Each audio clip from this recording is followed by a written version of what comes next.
بسم اللہ الرحمن الرحیم۔ معزز سامعین کرام، السلام علیکم ورحمۃ اللہ وبرکاتہ۔ ہم آپ کی خدمت میں حالات حاضرہ کے عنوان سے حاضر ہوئے ہیں اور خطے کی بدلتی ہوئی صورتحال کے حوالے سے میں مختصر سا آپ کی خدمت میں خبریں بھی پیش کروں گا اور مختصر سا تجزیہ بھی آپ کی خدمت میں ہم کوشش کریں گے کہ بیان کریں۔ سب سے پہلی خبر جو آپ کو دینی ہے وہ اسرائیل کے صدر کا ترکی کا دورہ، جو یقیناً امت اسلامیہ کے لیے ایک بہت ہی بری خبر ہے، کیونکہ ترکی عالم اسلام کا یا مسلمان ایک بڑا ملک دنیا کا اس وقت جو ہے وہ ترکی ہے جو مانا جاتا ہے، اور وہاں پر اسرائیلی صدر کا آنا کہ یقیناً یہ ایک بہت ہی افسوسناک جو ہے وہ مقام ہے ترکی کے لیے، وہاں کے مسلمانوں کے لیے اور تمام مسلمانوں کے لیے، کہ اس طرح اسرائیل کے ساتھ گٹھ جوڑ اور معاملات ترکی کے صدر نے اسرائیلی صدر کے ساتھ کیے ہیں۔ اور جیسا پہلے بھی ہم آپ کی خدمت میں بیان کر چکے ہیں کہ ترکی کا کردار ہی شروع سے منافقانہ رہا ہے۔ جیسے گزشتہ ویڈیو میں نے بیان کیا تھا کہ پاکستان کے ساتھ ترکی مل کر اسلامک فائٹر جیٹ طیارہ بنانے کی، یا اسلامک فائٹر جیٹ جو ہے وہ اس طریقے سے وہ میزائل اور یہ چیزیں بنانے کی تیاری کر رہا ہے، اسلام کے نام سے یہ ادھر تیاری کر رہا ہے، اور دوسری جانب اسرائیل کے ساتھ بھی گٹھ جوڑ اور معاملات ترکی کے چل رہے ہیں جو یقیناً بہت ہی افسوسناک ہیں، اسلام کے لیے نقصان دہ ہیں، امت اسلامیہ کے لیے نقصان دہ ہیں۔ اور یہ اسرائیلی صدر کا ترکی کا دورہ دراصل اسلام کی بے حرمتی بھی ہے، مسلمانوں کی بے حرمتی بھی ہے، اور دوسرا انسانیت کی تذلیل اور بے حرمتی ہے، کیونکہ اسرائیل کے مظالم کون نہیں جانتا کہ کس طرح اس نے فلسطین میں اپنی بربریت کی ہوئی ہے۔ بہرحال یہ خبر تھی۔ دوسرا اسی کی ترکی کے حوالے سے کہ ترکی نے پاکستان کے ساتھ ایک معاہدہ کیا تھا کہ T-129 اٹیک فائٹر ہیلی کاپٹر یہ دینے کا بہرحال وعدہ کیا تھا، لیکن امریکہ کے دباؤ میں آ کر یا امریکہ نے ایک دعویٰ کیا جس کی وجہ سے ترکی نے پاکستان سے یہ معاہدہ ختم کر دیا، اور یہ ہیلی کاپٹر جو دینے تھے پاکستان کو، اٹیک فائٹر ہیلی کاپٹر T-129، اب وہ نہیں دے گا۔ اور وہ ہیں وہ اس طرح ہوا کہ امریکہ نے یہ کہا کہ ان ہیلی کاپٹروں میں جو انجن ہے وہ دراصل ہمارے ہیں، اور یہ ایک بہرحال عالمی قانون ہے کہ اگر کسی چیز ایک ملک دوسرے ملک سے کوئی چیز امپورٹ کرتا ہے، انجن وغیرہ یہ ساری چیزیں، تو وہ پھر دوسرے ملک کو اس کو وہ بیچ نہیں سکتا، استعمال خود تو کر سکتا ہے لیکن بیچ نہیں سکتا۔ تو بہرحال یہ ایک خبر تھی کہ یہاں پر امریکہ نے روک دیا ہے ترکی کو، اور ترکی نے پاکستان کے ساتھ یہ معاہدہ ختم کر دیا ہے کہ T-129 اٹیک فائٹر ہیلی کاپٹر کی پاکستان کو وہ نہیں دے گا۔ دوسری جانب اہم ترین خبر یہ ہے کہ ایران کو ایک بہت بڑی کامیابی اس وقت جو ہے وہ نصیب ہوئی ہے، اور سب سے بڑی کامیابی جو اس وقت ایران نے حاصل کی ہے، اور بہت ہی لیٹسٹ کہہ لیں یا بہت ہی دنیا میں تہلکہ مچانے والی خبر یہ ہے کہ ایران نے انڈر گراؤنڈ ڈرون بیس بنا لی ہے۔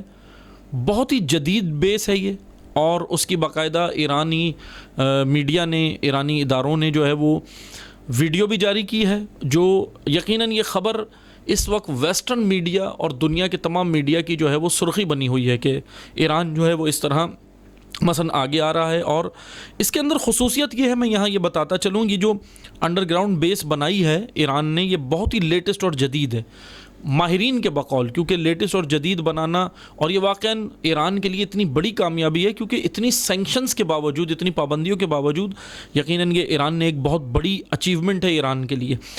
اس کے اندر خصوصیت یہ ہے کہ یہ اس بیس سے ایک ساتھ الگ الگ نہیں، ایک ساتھ اسی بیس سے 60 ڈرون ایک ساتھ نکل سکتے ہیں اور فائر کر سکتے ہیں، یہ اس کے اندر ایک خاصیت ہے۔ اور دوسرے یہ کہ ہدف کو بغیر حد کے، یعنی کوئی لمٹ نہیں ہے، بغیر حد کے یہ ہدف کو نشانہ بنا سکتے ہیں یہ ڈرون۔ یہ بہت ہی جدید قسم کی بیس ہے جو ایران نے بنائی ہے، ایران کو یہ کامیابی ملی ہے۔ اور ایک اور ایران کو کامیابی یہ ملی ہے کہ پہلے ایران نے جو سیٹلائٹ بھیجے تھے لیکن وہ ناکام ہو گئے تھے، وہ پہنچ نہیں سکے تھے اپنے ہدف تک، لیکن ابھی معراج سوسائڈ ڈرون بھی ایران نے بنایا ہے۔ ابھی میں سیٹلائٹ کی بات تو میں بعد میں کروں گا، یہ ایک اور نیا ترین ڈرون معراج سوسائڈ ڈرون، یعنی یہ ایک خودکش ڈرون ہے جو ایران نے تیار کیا۔ اس کی خصوصیت یہ ہے کہ یہ 2.5 یعنی 2.5 کلومیٹر کا یہ اس کا صرف وزن ہے، وزن بہت کم ہے، یعنی 2.5 کلو گرام کا یہ جو ہے وہ 2.5 کلو کا یہ ڈرون ہے جس کا وزن بہت ہی کم ہے، لیکن یہ ہتھیاروں کو لے جانے کی صلاحیت رکھتا ہے، یہ اس کے اندر خصوصیت یہ ہے، اور ریڈار اسے آسانی سے پکڑ بھی نہیں سکتا۔ یہ جو ڈرون ایران نے بنایا ہے معراج سوسائڈ ڈرون، یہ بھی یقیناً ایران کے لیے ایک بڑی کامیابی ہے۔ دوسری جانب ایران کے لیے یہاں اگرچہ یہ کامیابیاں ایران کو ملی ہیں، لیکن ایک جو خبر ایران کے لیے تھی وہ یہ تھی کہ ویانا میں جو ایران کے مذاکرات چل رہے ہیں، ویانا ٹاکس، آسٹریا کی کیپٹل کے اندر، آسٹریا ملک ہے یورپ کا، اس کے کیپٹل کے اندر جس کا نام ویانا ہے، وہاں پر ایران اور 4+1 ممالک کے مذاکرات ویانا میں جو چل رہے ہیں جوہری معاہدوں کے اوپر، اس میں بڑی خبر یہ ہے کہ روس نے وہاں پر ایک منفی کردار ادا کیا ہے۔ روس تو کیونکہ ایران کا پارٹنر ہے، ایران کا اتحادی ہے، ایران کا ساتھی ہے رشیا، لیکن وہاں ایران کے لیے اس نے ایک کردار یہ ادا کیا کہ وہاں روس نے امریکہ کو یہ دھمکی دی ہے، کیونکہ جیسے آپ جانتے ہیں کہ حالیہ اس وقت جو صورتحال چل رہی ہے رشیا اور یوکرین کی جنگ، اس پہ رشیا کے اوپر پوری دنیا کی جانب سے پابندیاں لگ چکی ہیں۔ اس وقت 90% سے زیادہ جو ہے وہ پابندیاں لگ چکی ہیں رشیا کے اوپر، سارے برانڈز کی، گوگل کی، فیس بک کی اور ڈومینوز کی اور دیگر بڑی بڑی جتنی بھی کمپنیاں تھیں سب نے پابندیاں لگا دی ہیں۔ اب رشیا نے ایک ریئیکشن جو اپنا دکھایا ہے امریکہ کے لیے، وہ ویانا ٹاکس کے اندر دکھا دیا اور کہا کہ ہم مثلا منفی کردار یہ ادا کیا کہ ہاں، اور رشیا نے کہا کہ یہ جو ڈیل اس وقت تمہاری وہاں پہ ویانا کے اندر جو چل رہی ہے، امریکہ کو کہا کہ ہم اس کو ختم کرنے کی جو ہے وہ صلاحیت رکھتے ہیں، یعنی اور واقعا رشیا پاور رکھتا ہے،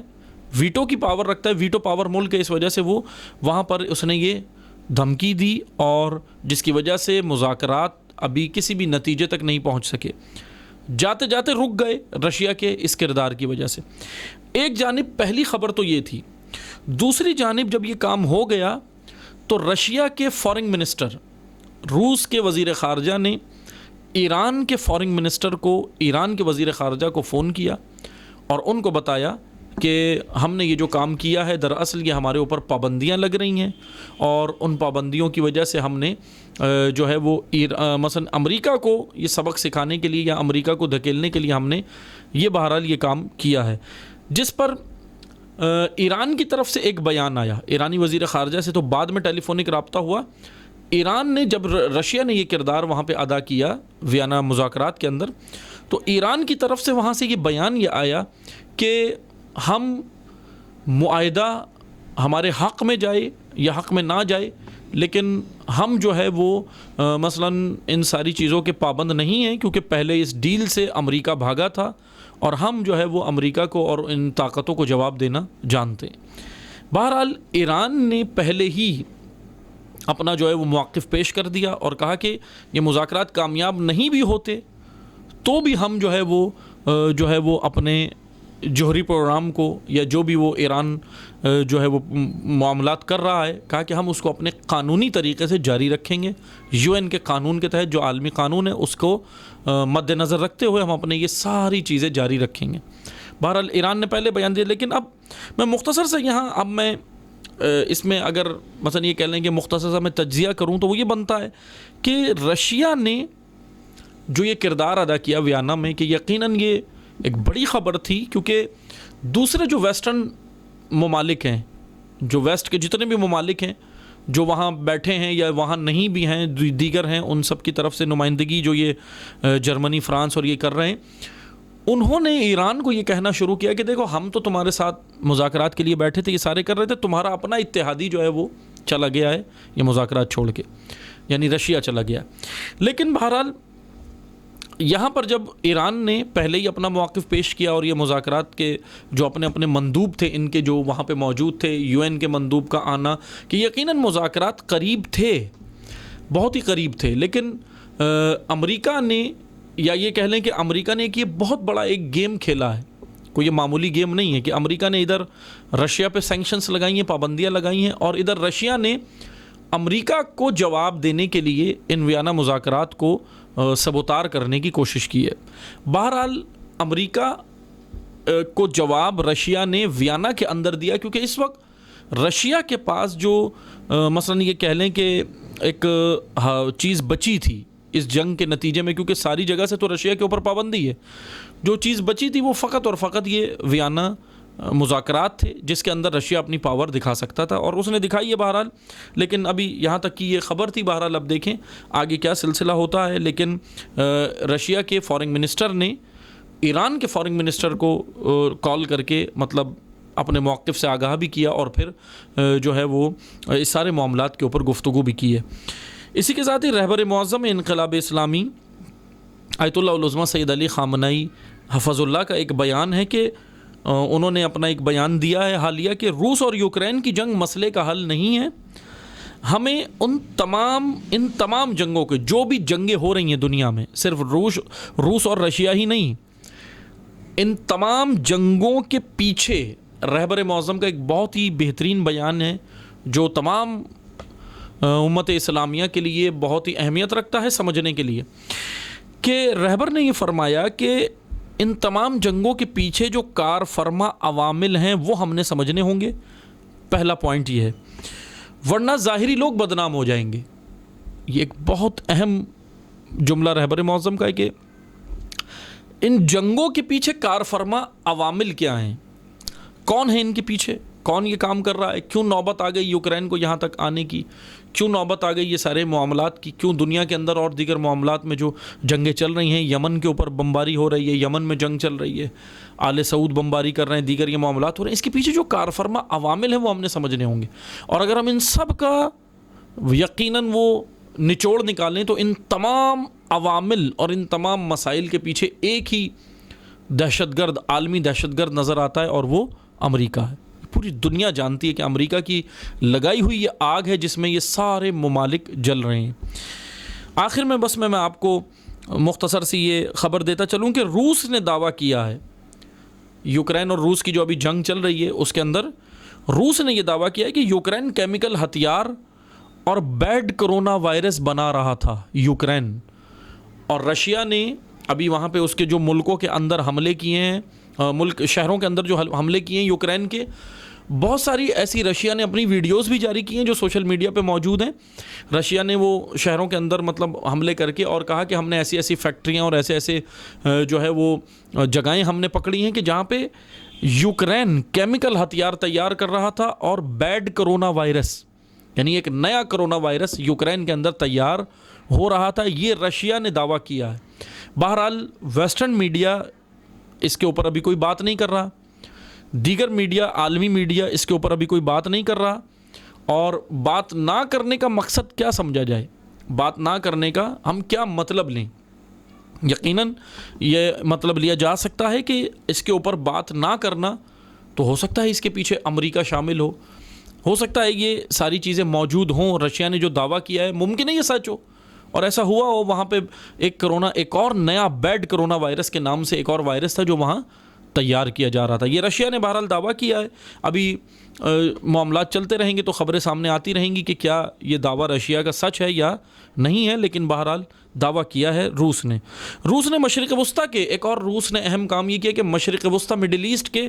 تمام ممالک کو دعوت دے دی ہے اور کہہ دیا ہے کہ جس نے آنا ہے وہ آ کر ہمارے ساتھ اس جنگ میں شامل ہو جائے اور یوکرین پہ حملہ کرے.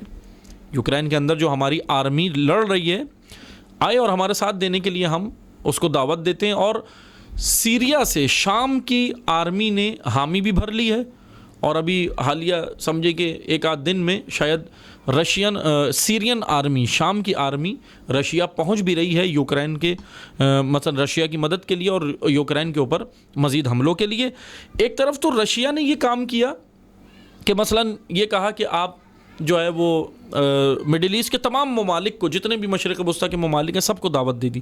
دوسری جانب یوکرین نے بھی ایک اور کام کیا. وہ یوکرین نے یہ کام کیا ہے کہ یوکرین نے، جیسے وہ آپ دیکھتے ہیں نا کہ کمپنیاں ہوتی ہیں اور جو ہے وہ اپنے وہ پروڈکٹ پیش کرتی ہیں، آفریں کرتی ہیں، بہت بڑی بڑی آفریں ہوتی ہیں کہ آج مثلا دھماکہ آفر، یہ آفر وہ آفر. اس طرح یوکرین نے بھی ایک آفر کی ہے، اور یوکرین نے مثلا یہ رکھا ہے کہ اگر کسی ملک کے پاس جو ہے وہ جنگی طیارہ ہے تو وہ ہمارے پاس آئے, ہماری طرف سے لڑے, ہم اس کو رینٹ پہ لینے کے لیے تیار ہیں اور اس کا رینٹ ادا کریں گے, اور اگر جنگی ہیلی کاپٹر ہے تو اس کا بھی ادا کریں گے. ہیلی کاپٹر کے باقاعدہ پوری پیمنٹ بھی بیان کی ہے کہ اگر کوئی مثلاً جنگی طیارہ لے کر آئے گا تو اس کے ہم اتنے مثلاً $1 ملین دیں گے, اور اگر کوئی ہیلی کاپٹر لے کر آئے گا تو اس کے اتنے $1 ملین دیں گے. بہرحال یہ یوکرین بھی ایک آفر کر رہا ہے, اور باقاعدہ یوکرین نے یہاں تک نہیں کیا, یوکرین نے تو باقاعدہ سوشل میڈیا پہ وہ ویڈیو بھی چل رہی ہے,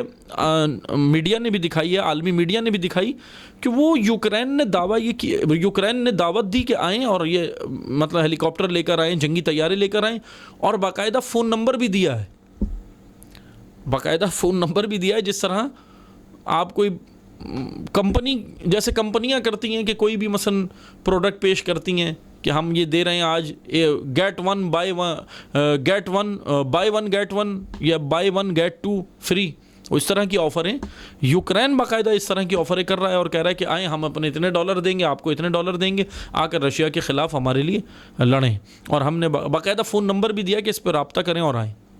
بہرحال یہ خبر تھی. پاکستانی وزیر اعظم عمران خان صاحب نے مغربی ممالک سے اپنے ٹویٹر اکاؤنٹ کے اوپر باقاعدہ میسج بھی دیا ہے اور اپیل بھی کی ہے کہ یوکرینی عوام کی مدد کریں, ہمدردی کا اظہار کیا ہے. یونائٹڈ نیشن سے بھی عمران خان صاحب نے, وزیر اعظم پاکستان نے کہا ہے کہ آئیں اور مدد کریں یوکرینی عوام کی, اور دیگر بھی, اور اس جنگ کو بند کرائیں. قابل تحسین ہے عمران خان صاحب کا بیان, وزیر اعظم پاکستان کا یہ بیان قابل تحسین ہے کہ آپ امن چاہتے ہیں, جنگ نہیں چاہتے, بہت اچھا ہے. لیکن وزیر اعظم پاکستان اگر یہی بیان یمن کے لیے بھی دے دیں تو بہت ہی اچھا ہوگا. یمن میں بمباری ہو رہی ہے, یمن کے لیے وزیر اعظم پاکستان کا کوئی بیان نہیں آیا, بلکہ بیان آنا تو کجا, یمن پہ بمباری یا یمن جنگ بندی کے لیے ملیشیا کے اندر آج سے چند سال پہلے کانفرنس رکھی گئی. وزیر اعظم پاکستان اس کانفرنس میں شرکت کے لیے بھی نہیں گئے, عالمی پریشر کی وجہ سے. اب کس کا پریشر تھا یہ خود جانتے ہیں, لیکن نہیں گئے. یمن کے معاملے پہ پوری دنیا خاموش ہے. یوکرین کے اندر عوام کے اوپر یہ ہو گیا, یوکرین میں عوام پہ وہ ہو گیا. بے شک ہم اب یہ نہیں کہہ رہے کہ ہم کسی تعصب نہیں رکھتے کہ اگر مسلمانوں پر ہی ظلم ہو تو ہم اسی کے لیے بولیں گے. نہ, انسانیت, انسانوں پر جہاں بھی ظلم ہوگا ظالم ہوتا ہے. ظالم کا کوئی مذہب و دین ایمان نہیں ہوتا, ظالم قابل نفرت ہوتا ہے, وہ کسی بھی مسئلہ کو مذہب کے اندر ہو. ظلم یوکرین پر ہو, ظلم رشیا میں ہو, ظلم نائجیریا میں ہو یا یمن میں ہو, یونائٹڈ نیشن کو, ایمنسٹی انٹرنیشنل کو, عالمی اداروں کو, تمام ہیومن رائٹس کی بڑے بڑے عالمی اداروں کو, تنظیموں کو, اور ویسٹرن ایسٹرن دنیا کے تمام میڈیا کو غیر جانبدار ہو کے انسانیت کی حمایت کرنی چاہیے. یمن کے اوپر تباہ کر دیا, پورے یمن کے انفراسٹرکچر کو تباہ کر دیا, پورے ملک کو آل سعود نے بمباری کر کے تباہ کر دیا. اس کے اوپر کسی نے بھی ابھی تک بیان نہیں دیا. بیان دور کی بات, دکھانا بھی گوارا نہیں سمجھتے. افسوس کا مقام ہے. کیا یمن میں انسان نہیں ہیں؟ یمن میں جانور ہیں؟ یمن میں کوئی بھیڑیے ہیں؟ یمن میں کس کے اوپر بمباری کی ہے؟ کیا یمن میں کوئی معصوم بچے نہیں ہیں؟ یوکرین کی آج تصویریں چل رہی ہیں سوشل میڈیا پہ, دیگر میڈیا کے ذریعے, ہر میڈیا کے ذریعے یوکرین کی حمایت کی جا رہی ہے. ہم پھر کہتے ہیں کہ اچھی باتیں کریں, حمایت, مظلوم جہاں بھی ہو جس کے اوپر ظلم و حمایت کریں, لیکن کیا یمن میں مظلوم نہیں ہے, یا یمن میں انسان نہیں ہے, یا دیگر ممالک میں جہاں بھی ایسا کام ہو, روہنگیا کے اندر ہوا, مسلمانوں کے اوپر جہاں ہوتا ہے, کوئی عالمی ادارہ, کوئی اس کے کان کے اوپر جو نہیں رینگتی, لیکن ابھی سب نے واویلا مچائی ہوئی. بہرحال یہ خطے کی بدلتی ہوئی صورتحال ہے. انشاءاللہ ہم دوبارہ حاضر ہوں گے اور نئی معلومات کے ساتھ اور تجزیے کے ساتھ. جب تک اجازت چاہتے ہیں, والسلام علیکم ورحمۃ اللہ وبرکاتہ.